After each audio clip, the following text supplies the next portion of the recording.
যে ওই কবরগুলির মধ্যে একটা কবর, একটা লাশ না দুইটা লাশ। আমি আমেরিকা বসে ওইটাকে ওই যেখানে বুদ্ধিজীবী কবরস্থানের ঠিকানা নিয়ে আমি প্রচার করাইছি, এবং আমার লোক যে সেখানে দেখছে ওখানে কি একটা করে লাশ আছে না দুইটা করে লাশ আছে না তিনটা করে লাশ, তারা কি কবর দিছে না মাটি চাপা দিছে? এগুলি তদন্ত করা উচিত ছিল। যেহেতু তারা তদন্ত করে নাই ঠিক মতো, সেই তো আমার সন্দেহ রয়ে গেছে যে এখানে আরো লোক মারা গেছে। সাংবাদিকদের দায়িত্ব হচ্ছে ক্ষমতাকে প্রশ্ন করা, প্রীতিকর হোক অপ্রীতিকর হোক। প্রীতিকর প্রশ্ন সাংবাদিকরা করে না, সেই জন্য তাদেরকে আপনি চাকরিচ্যুত করে দিবেন এই বাংলাদেশ আমরা চাই নাই। আমরা বহু ফাইট করছি এই বাক স্বাধীনতার জন্য, এই আপনার ডিজিটাল সিকিউরিটি অ্যাক্টকে যাতে সরাই নেওয়া হয় তার জন্য বহু সেমিনার করছি, বহু আলোচনা করছি, বহু জায়গায় গেছি। আজকে আমার এইটা দেখতে হইলো যে 3 জন সাংবাদিক চাকরিচ্যুত হয়ে গেল। এগুলি হলো ওই যে শেখ হাসিনার আমলের প্রেতাত্মা এখানে আছে, এই সরকারের মধ্যে আছে, অ্যাডভাইজারের মধ্যে আছে। তাদেরকে ঝেঁটিয়ে বিদায় করে দেওয়া উচিত। এই যে আপনার একটা গরিব ছেলে, সিন্ডারেলার সেই মতো অবস্থা, গরিব ছেলে, সে এখন পাজারো গাড়ি চালাইতেছে, তাকে দুজকে নিয়ে আটকানো উচিত যে তুমি গাড়ি পাইছো কোথায়। কেউ যদি একটা পাজারো গাড়ি একটা লোককে দিয়ে দেয়, সে কিছুর বিনিময়ে দেয়। আগে দেয় নাই কেন তোমাকে? আগে তোমাকে দেয় নাই কেন? এখন দিছে। এখন দিছে কেন? তুমি আগে তুমি ছিলা, তোমার 10,000 টাকা তোমার ফাদারের ইনকাম, তুমি আজকে এত টাকা পাও কোথায়? কিভাবে পাও? কিভাবে পাঁচের গাড়ি চলো? কিভাবে ফ্ল্যাট কেনো? দেখেন এক দরবেশ আমরা খেদাইলাম, জেলের মধ্যে ঢুকাইলাম, কোথার থেকে আর এক দরবেশ এসে হাজির হল। দরবেশ কিভাবে বেশ সরবের মতো কথা বলে যে আমি গার্মেন্টস ইনভেস্ট করছি, ওখান থেকে টাকা পাই, এটা পাই সেটা পাই। তাকে অ্যারেস্ট কইরা ওই দুদকের কেসে দিয়ে অ্যারেস্ট করে তার নাকি 2টা ফ্ল্যাটও কিনে ফেলাইছে ইতিমধ্যে। এইগুলিকে শক্ত হাতে দমন যদি আপনি না করেন, তাহলে এই জাতির কোনো ভবিষ্যৎ নাই। 1400 ছেলে মারা গেছে, ইয়াং তরুণ তরুণী, আপনার যুবক যুবতী, মধ্যবয়স্ক, এরা আন্দোলন করে জীবন দিছে, সেই জীবন বৃথা হয়ে যাবে। এখনই সময়, এখনই সময়। এখন ইলেকশন নিয়ে এত মাতোয়ারা না করে তারেক রহমানের উচিত হবে তার পার্টির মধ্যে শুদ্ধি অভিযান চালানো, তার পার্টিতে যেন গণতন্ত্র আসে সেগুলি চেষ্টা করা। এর বাইরে যদি এগুলি করে কোনো লাভ নাই। আমরা বিশ্বাস করি না, আমরা আগেও ঠকছি, বিশেষ করে শেখ হাসিনাকে বিশ্বাস করে ঠকছি, আমরা এই হোসেন মোহাম্মদ এরশাদকে বিশ্বাস করে ঠকছি। জাতি আর ঠকতে চায় না, জাতি আর ঠকতে চায় না। জাতির এখন দরকার হচ্ছে, বলছেন যে মানুষ ভালো আছে, কিন্তু আমরা যে চিত্রগুলো দেখতে পাচ্ছি, আপনি যেটা বললেন যে এই যে এক দরবেশ গেছে আরেক দরবেশ এসেছে, এরকম বহু দরবেশের কাহিনী তো আমরা দেখতে পাচ্ছি। তো সেটা কেন থামাতে পারছে না? বিএনপি চাঁদাবাজি করছে, বিএনপি তো মানে বলছে যে তাদেরকে আইনের আওতায় আনা হোক, আর তারা বহিষ্কার করছে। তো সেগুলো কেন আইনের আওতায় আসছে না? তাহলে মানুষ কি হিসেবে বলছে যে এই অন্তর্বর্তীকালীন সরকারের সময়ে ভালো আছে? আর আমি একটু আরেকটা বলি, বিষয়, সাংবাদিকদের বিষয়টা বলছে যে ওনাকে অপ্রীতিকর প্রশ্ন করা হয়েছে, যে ওনাকে আওয়ামী লীগের পক্ষ হয়ে প্রশ্ন করা হয়েছে। তো এরকম প্রশ্ন কি আসলে মানে সাংবাদিকরা আসলে কি ধরনের প্রশ্ন করতে পারবে, কি ধরনের প্রশ্ন করতে পারবে না, সেটাতে অনেক বড় একটা প্রশ্ন থেকে যাচ্ছে। তাহলে ওই যে ফারুকি সাহেব বলে দেওয়া উচিত, আপনি সাংবাদিক সম্মেলন করার সময় আগে কতগুলো প্রশ্ন লিখে দিয়েন যে এই প্রশ্ন তুমি আমার করতে পারবা। তো প্রীতিকর কোশ্চেন তো শেখ হাসিনাকে করতো, প্রীতিকর প্রশ্ন তো সাংবাদিকরা শেখ হাসিনাকে করতো। তো সেটা কি উনি চাচ্ছে? উনি কি সেটা চাচ্ছে? উনি ম্যাক্সিমাম সুযোগ সুবিধা জাতি উনাকে দিছে। উনি একজন অ্যাডভাইজার, ওনার ওয়াইফ এই শেখ হাসিনার কি বঙ্গমাতার এই যে ফজিলতুন্নেসা, তার অভিনয় করছে ওপেনলি, তারপরে তো কিছু বলে না পাবলিকে।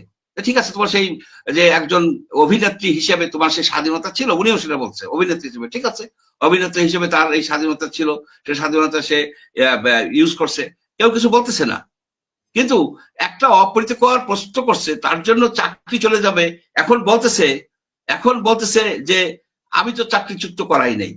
তাহলে তুমি এমন একটা পরিবেশ সৃষ্টি করছো যে ওই কথা বলার সাথে সাথে এইসব টেলিভিশন চ্যানেল বন্ধ করে এই করে ফায়ার করে। একটা পেজ থেকে কন্টিনিউয়াস আলটিমেটাম দেওয়া হয়েছে, এত ঘন্টার মধ্যে ওদেরকে চাকরিচ্যুত করা হতে হবে, মানে একটা পেজ থেকে।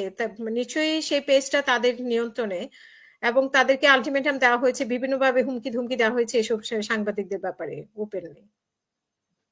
শুনেন, সাংবাদিকদের সেই প্রশ্নগুলি আমি দেখছি, আমি শুনছি, সে প্রশ্নগুলি আসলে অপ্রীতিকর। তারা করছে।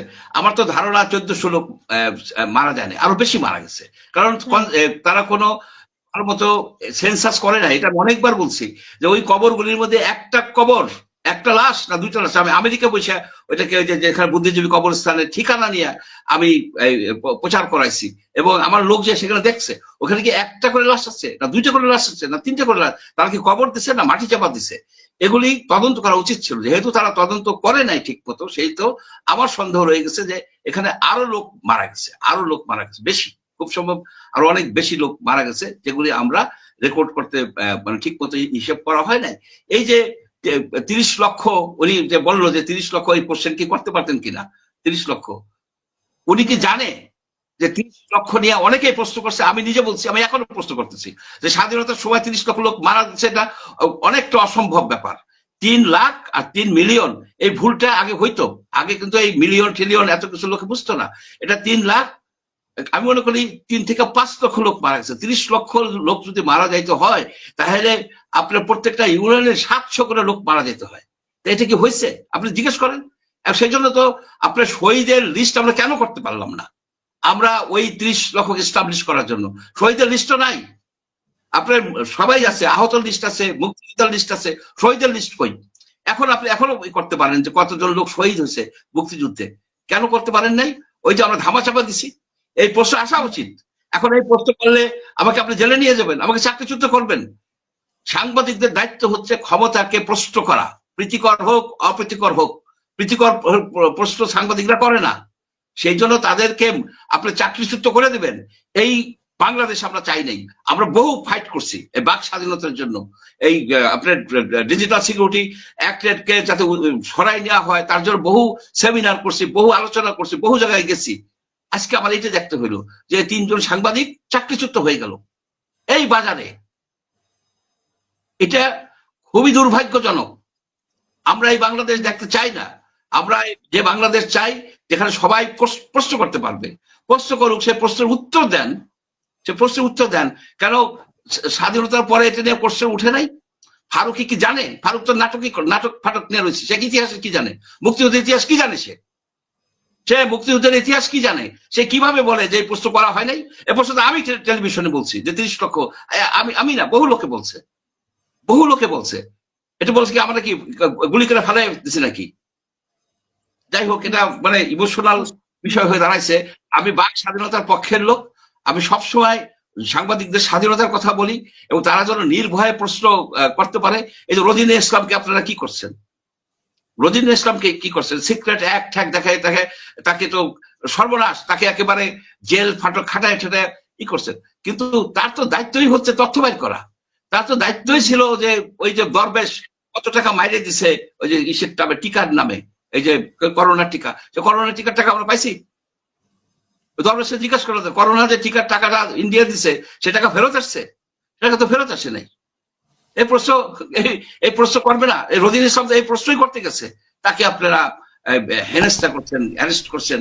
এগুলি হলো ওই যে শেখ হাসিনার আমলের প্রেতাত্মা এখানে আছে, এই সরকারের মধ্যে আছে, অ্যাডভাইজারের মধ্যে আছে। তাদেরকে ঝেঁটিয়ে বিদায় করে দেওয়া উচিত।